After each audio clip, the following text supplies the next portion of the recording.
In today's video, I'm going to show you how to pin the Grammarly extension in Chrome so it stays visible in your browser toolbar for quick access. This is a really simple trick, but it makes using Grammarly much easier because you can open it instantly whenever you need help with spelling, grammar, or writing improvements. If you find this tutorial helpful, don't forget to hit the like button and subscribe for more quick tech guides just like this. Let's jump right in.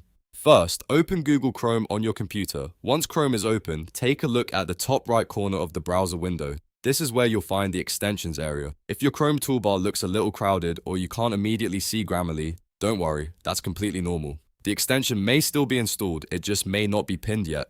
Now click the puzzle icon at the top right corner. This is the extensions menu and it shows you all of the browser extensions currently installed in Chrome. When you click it, a list of your extensions will appear. Look through that list and find Grammarly. If you have several extensions installed, you may need to scroll a little to locate it. Once you find Grammarly in the list, look next to it for the pin icon. This is the button that controls whether the extension stays visible in your Chrome toolbar. Click the pin icon next to Grammarly and you'll see it change status right away. As soon as you do that, Grammarly will move up into your toolbar and remain visible for easy access. And that's it. Your Grammarly extension is now pinned in Chrome, which means you can open it faster anytime you're typing, editing, or checking your writing online.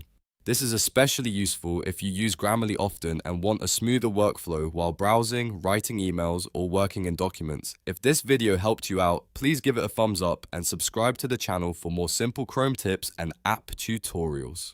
It really helps support the channel and lets me know what tutorials you want to see next. Thanks for watching and I'll see you in the next one.